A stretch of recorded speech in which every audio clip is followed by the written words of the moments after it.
Hello friends, my name is Rohit and welcome to my channel analytics Jugaad में। आज का हमारा वीडियो बेस्ड है एक्सेल की ट्रिक के ऊपर।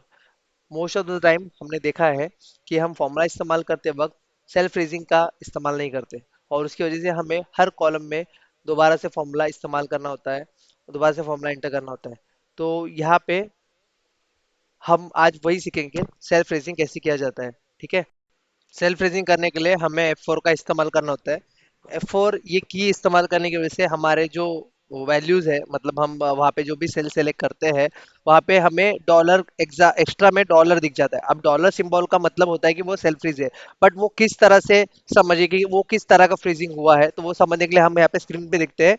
हमारे यहाँ पे हमारे पास एग्जाम्पल दिख रहा है $B$1। इसका मतलब होता है कि हमारा जो है सेल फ्रीज है, मतलब बी कॉलम का फर्स्ट रो, ये सेल जो है वो जहाँ पे वो इंटरसेक्ट कर रहा है वो सेल फ्रीज है। अब उसके लिए हमें सिर्फ एक बार F4 प्रेस करना होता है। हम एक बार F4 प्रेस करेंगे तो हमारा जो बी कॉलम और फर्स्ट रो का जो सेल है वो फ्रीज हो जाएगा। अब जो हमें सेकेंड एग्जांपल देखना है, वहां पे अगर हमें रो फ्रीज करना होता है तो रो फ्रीज करने के लिए क्या करना होता है, याद रखिएगा। फर्स्ट एग्जांपल में हम सेल के साथ अरे के भी फ्रीज करने के लिए एक बार F4 प्रेस कर सकते हो। ठीक है। तो सेकंड एग्जांपल देखते हैं। यहाँ पे सेकंड एग्जांपल में हमारे पास $B1 है। अगर हमें ऐसा कुछ दिखता है, डॉलर रो जो होता है हमारा उससे पहले और कॉलम नंबर के बाद में दोनों के बीच में हमें जो डॉलर का सिंबल दिखता है, मतलब हमारा वो रो फ्रीज है। देखिए, ये अल्फाबेट जो होते हैं कॉलम को रिप्रेजेंट करते हैं और नंबर जो होते हैं रो को रिप्रेजेंट करते हैं। अगर कॉलम के पहले अगर डॉलर का सिंबल आता है तो वो कॉलम को लॉक करता है, रो के पहले आता है तो वो रो को लॉक करता है। तो यहाँ पे हमारे पास रो नंबर है 1, 1 से पहले डॉलर का सिंबल आया इसलिए वो रो को लॉक कर देता है। तो रो को फ्रीज कर देता है। जो भी हमारा मूवमेंट होगा वो रो नंबर 1 के अंदर ही होगा, रो नंबर 1 से बाहर नहीं आएगा। उसके लिए हमें दो बार F4 प्रेस करना होता है, तब हमारा वो लॉक अप्लीकेबल होता है। अगर हमें कॉलम लॉक करना होता है तो कॉलम लॉक करने के लिए हम क्या कर सकते हैं, F4 को 3 बार प्रेस कर सकते हैं। तो वो कैसे दिखेगा, हमारे पास ये थर्ड एग्जांपल दिख रहा है $B1।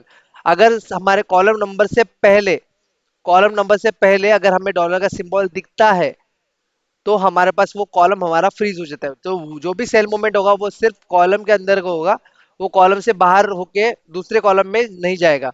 जो भी मूवमेंट होगा वो कॉलम के अंदर, जैसे कि यहाँ पे बी कॉलम को हमने फ्रीज किया है तो ये B1 शिफ्ट होके B2 में जा सकता है, B3 में B1000 तक जा सकता है, नीचे भी जा सकता है, बट वो बी की जगह पे सी कॉलम में शिफ्ट नहीं कर सकता। तो ये करने के लिए हमें F4 को 3 बार प्रेस करना होता है। तो 3 बार F4 प्रेस करने से हमारे ये कॉलम का भी लॉक हो जाता है। तो इस तरह से हमारे तीनों सेल, तीनों टाइप की जो फ्रीजिंग है, F4 को प्रेस करेगा फर्स्ट एक बार प्रेस करेंगे तो हम सेल को या फिर अरे को लॉक कर सकते हैं। सेकेंड टाइप का हमारा होता है रो लॉक। रो फ्रीजिंग होता है, वो सिर्फ रो के अंदर में रहेगा, हमारा सेल का मूवमेंट रो के अंदर ही रहेगा। वो अगर फर्स्ट रो को फ्रीज करते हैं तो फर्स्ट रो के अंदर रहेगा, सेकेंड रो में नहीं जाएगा, थर्ड रो में नहीं जाएगा, वो फर्स्ट रो में ही रहेगा। अगर हम तीसरा टाइप का करते हैं तो वहां पे हमारे पास जो है वो कॉलम के अंदर ही रहेगा, बी कॉलम के अंदर। तो यहाँ पे हम लाइव एग्जांपल देखते हैं एक बार। यहाँ पे हमारे पास प्रोडक्टिविटी निकालना है हमें। प्रोडक्टिविटी निकालने के लिए हमने सेल्स डिवाइड बाय टारगेट किया। अब हम इसे ड्रैग कर देते हैं, बट हमारे पास यहाँ पे एरर आया हुआ है। क्यों आया है एरर? क्योंकि हमने यहाँ पे सेल्फ फ्रीजिंग नहीं किया। अब हमें कौन सा सेल्फ फ्रीजिंग यहाँ पे करना चाहिए था? ठीक है, तो हम यहाँ पे देखते हैं हमारे पास टारगेट एक ही है, तो हमें सारी वैल्यूज में वही टारगेट, इंडिविजुअल टारगेट चाहिए, मतलब हमें वो ही सेल फ्रीज करना है और कोई नहीं करना है। ठीक है, तो उस सेल को हमें हर वैल्यू में, हर फॉर्मूला में अपीयर करना है, तो उसे हमें फ्रीज करना पड़ेगा एक बार F4 प्रेस करके, ताकि वो फ्रीज हो जाए। हर वैल्यू में हमारे पास उसी कॉलम का, उसी रो का वो सेल अपीयर होना चाहिए। तो हम क्या करेंगे, फॉर्मूला को एडिट करके G4 को सिलेक्ट करके एक बार F4 दबा देंगे और एंटर कर देंगे। अब इस फॉर्मूला को हम जैसे ही ड्रैग करते हैं तो हमारे पास जो भी एरर आया हुआ है वो रिजॉल्व हो जाएगा और हमारा जो आंसर यहाँ पे अपीयर हो जाएगा, जो भी हमारी प्रोडक्टिविटी है एवरी मंथ की दिख जाएगी। तो यहाँ पे देख सकते हैं स्क्रीन पे वैल्यू सॉल्व हो गया, हमारा एरर जो है सॉल्व हो गया, हमारे पास प्रोडक्टिविटी आ गई। और हम यहाँ पे F2 करके देख सकते हैं तो यहाँ पे हमारा जो सेल सिलेक्ट हुआ है एग्जैक्टली G4 सेल सिलेक्ट हुआ है हर फॉर्मूला में। तो इसी तरह से हमें करना होता है सिलेक्शन। चलिए एक और एग्जांपल देखते हैं यहाँ पे। अब हमारे पास प्रोडक्टिविटी यहाँ पे 3 है और हर मंथ के लिए हमें 3 प्रोडक्टिविटी कैलकुलेट करनी है। ठीक है, और सेल्स हमारा जो है वही रहेगा। तो यहाँ पे हम कैलकुलेट करते हैं सेल्स डिवाइडेड बाय प्रोडक्टिविटी ले लेते हैं और एंटर कर देते हैं। अब इसी फॉर्मूला को हम ड्रैग करेंगे राइट में। ठीक है, अब यहाँ पे आप देख सकते हैं मेरा कैलकुलेशन रॉन्ग आया है। यहाँ पे क्यों आया है? मेरा 1% प्रोडक्टिव है, 0% प्रोडक्टिव है, क्योंकि मेरा जो है सेल मूवमेंट जो है यहाँ पे हो गया है। अब मेरा पास यहाँ पे सेकंड प्रोडक्टिविटी में मेरा 89% कैलकुलेट किया और थर्ड में यहाँ पे 1% कैलकुलेट, इसलिए मेरा प्रोडक्टिविटी रॉन्ग आया। क्यों आया है? क्योंकि मैंने यहाँ पे सेल्फ रेजिंग नहीं किया। अब मुझे यहाँ पे दोनों सेल्फ रेजिंग करना है, कॉलम का भी और रो का भी। तो हम देखते हैं, अब ये मैं फॉर्मूला नीचे ड्रैग करता हूँ तो यहाँ पे भी देख सकते हैं आप। यहाँ पे देखिए, यहाँ पे भी मुझे एरर आया है क्योंकि मेरा जो है यहाँ पे सेल शिफ्ट हो गया है। ठीक है, तो यहाँ पे मैं फर्स्ट वाला सीनरियो अप्लाई करके देख सकता हूँ।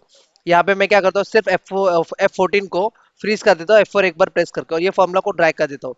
ठीक है, अब यहाँ पे मैंने फॉर्मूला ड्रैग कर दिया तो मेरा जो है वैल्यू फर्स्ट कॉलम में तो आ गया, प्रोडक्टिविटी वन मेरा परफेक्टली कैलकुलेट हो गया। बट अगर मैं ये राइट में शिफ्ट करता हूँ तो यहाँ पे मेरा फिर भी प्रोडक्टिविटी जो है F14 से, मतलब प्रोडक्टिविटी टारगेट वन से ही कैलकुलेट हुआ है। तो ये तो मेरा रॉन्ग है, और मेरा ये जो सेल भी शिफ्ट हो गया है, सेल्स की जगह पे मेरा प्रोडक्टिविटी वन कैलकुलेट हुआ है, मतलब वो सिलेक्ट हुआ है। तो यहाँ पे मेरा सिलेक्शन रॉन्ग है, तो मुझे यहाँ पे क्या करना है, दोनों फ्रीज करना है। तो यहाँ पे मैं सब क्लियर कर देता हूँ। अब मैं दोबारा से फॉर्मूला इस्तेमाल करता हूँ, इक्वल टू लिख के सेल सिलेक्ट करता हूँ, और सेल सिलेक्ट करेगा तो उसे F4 मैं 3 बार प्रेस करूंगा। 3 बार प्रेस करने से यहाँ पे मेरा एक कॉलम फ्रीज रहेगा। अब मैं यहाँ पे डिवाइड का सिंबल देके रो सिलेक्ट करता हूँ, रो में से रो का सेल सिलेक्ट करके उसे F4 2 बार प्रेस करूंगा। अब यहाँ पे मैं एंटर कर दूंगा। अब यही मेरा फॉर्मूला सारे सेल में मेरा आंसर दे देगा। राइट में ड्रैग करना, नीचे ड्रैग कर देता हूँ। अब यहाँ पे देखिए, आप देख सकते हैं मेरा हर सेल में जो है सेल सिलेक्ट करेक्ट हुआ है, सेल्स भी और टारगेट भी। तो वो मूवमेंट जो होता है वो परफेक्टली हुआ है, सिलेक्शन मेरा जो परफेक्टली हुआ है। क्यों? क्योंकि मैंने परफेक्ट जो है फ्रीजिंग इस्तेमाल किया यहाँ पे। कॉलम मुझे फिक्स रखना था, इसलिए मैंने कॉलम के लिए F4 3 बार प्रेस किया, और मुझे रो फिक्स रखना था, इसलिए रो के लिए मैं F4 2 बार प्रेस किया। और यहाँ पे मेरा सिलेक्शन परफेक्टली हुआ है, एक ही बार मैंने फॉर्मूला इस्तेमाल किया, और पूरा फॉर्मूला पूरे एरे में मेरा जो इस्तेमाल हुआ है, और हर जगह पे मेरा कैलकुलेशन परफेक्टली आया हुआ है। तो थैंक यू सो मच हमारी वीडियो देखने के लिए। अगर आपको वीडियो पसंद आती है तो चैनल को लाइक शेयर और सब्सक्राइब कर दीजिए।